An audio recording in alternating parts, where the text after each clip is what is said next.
अस्सलामुअलैकुम। मोहम्मद अज़हर सिद्दीक़ अपने YouTube programme के साथ हाज़िर खिदमत है। मुझे ज़ाती तौर पर भी मेरे दोस्तों को भी साद रिज़वी की गिरफ़्तारी पे बहुत अफसोस, दुख और रंज है। 20 अप्रैल को कॉल दी थी, उन्होंने लॉन्ग मार्च की फ़्रांस वाले इशू के ऊपर, आकाए दो जहां हुज़ूर नबी करीम सल्लल्लाहु अलैहि वसल्लम की नामूस के इशू के ऊपर।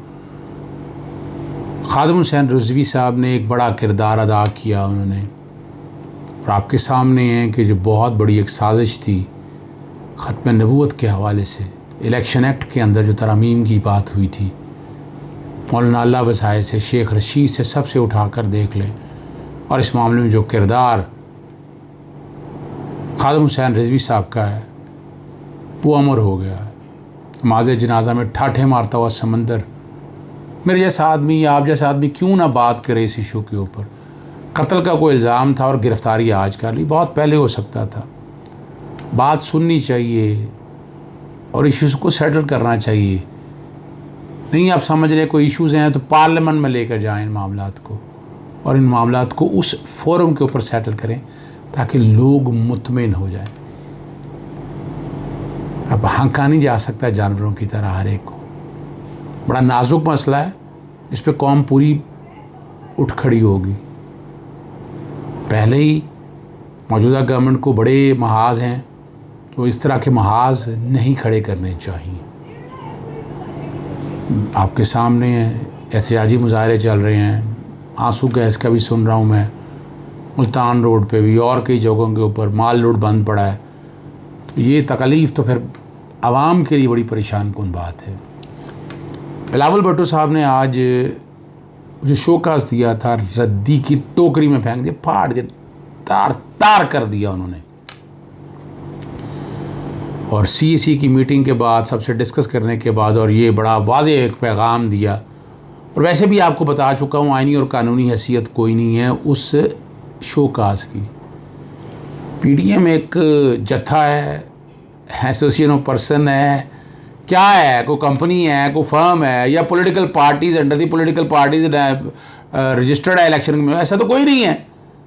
जब कोई पॉलिटिकल पार्टीज रजिस्टर्ड नहीं, कोई अपना इनका मैनिफेस्टो नहीं है कि जिस पे अमल ना करते हुए आप शोकाज कर सके, तो शोकाज ये जारी करके ये बर्तरी और जितना नुकसान पाकिस्तान मुस्लिम लीग नून ने पहुँचाया है उनको अंदाज़ा नहीं है कि मरियम की जो बच्चों जैसी सियासत है उसका नुकसान क्या होना है। बहरहाल इनकी अपनी मर्ज़ी है, कुछ नहीं कर सकते।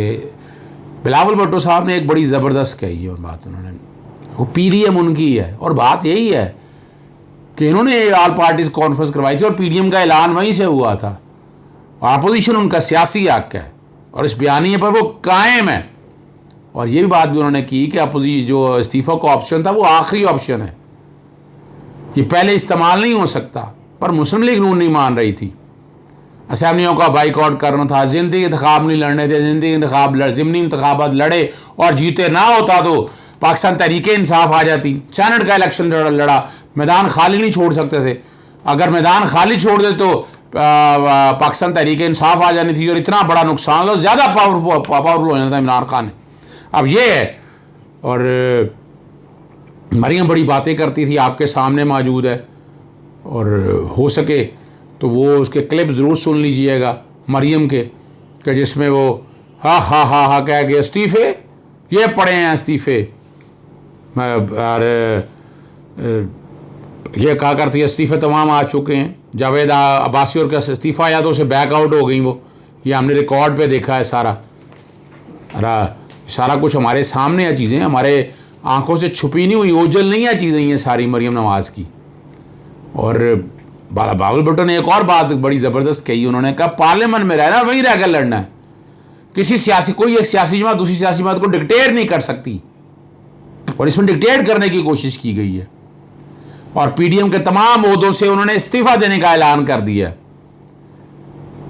शोकास पर सियासत नहीं कर रहे हम अपना हक लड़ रहे हैं, बात कर रहे हैं। अगर शोकास में होता तो गिलगित बल्तिस्तान के अंदर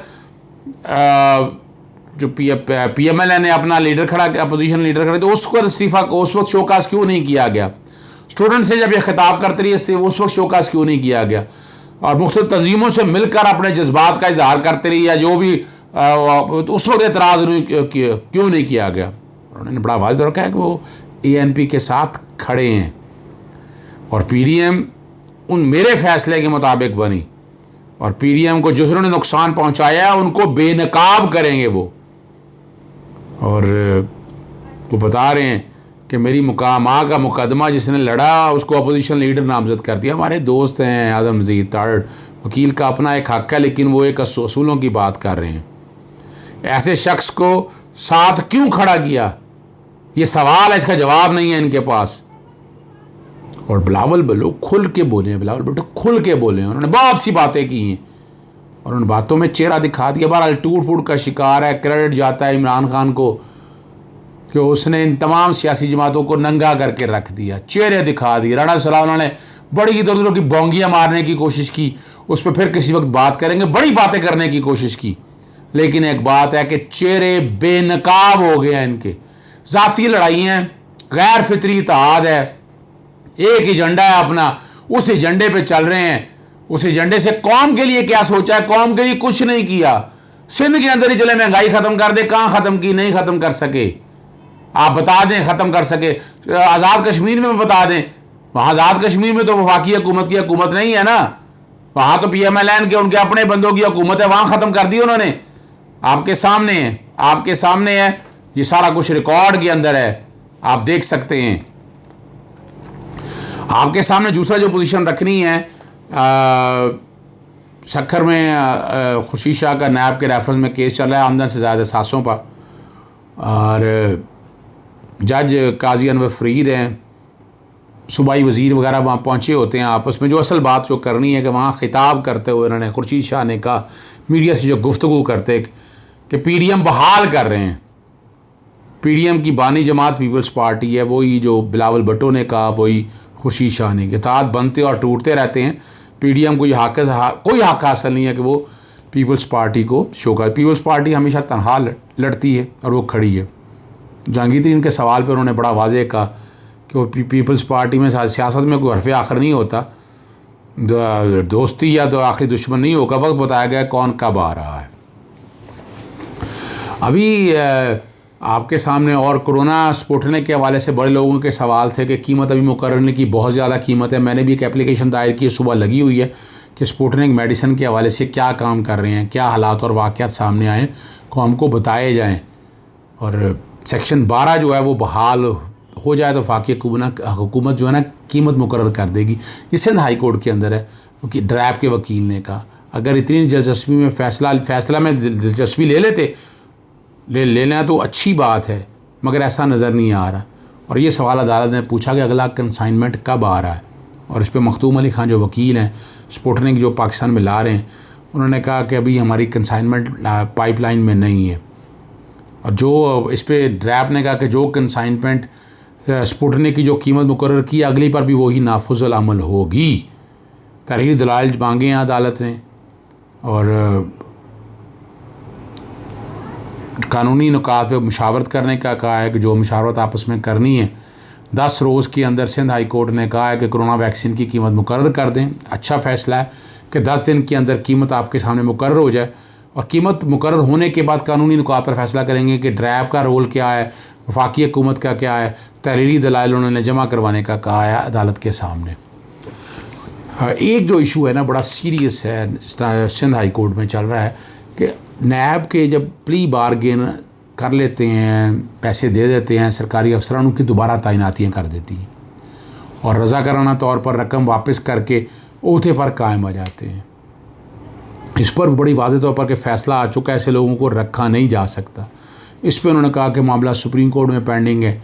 बहरहाल ये एक बड़ा अहम इशू है कि जिनको नैब की अदालतों से सज़ा हो जाए, जब कन्विक्शन हो जाए तो कन्विक्शन के बाद आप पब्लिक ऑफिस होल्ड नहीं कर सकते हैं।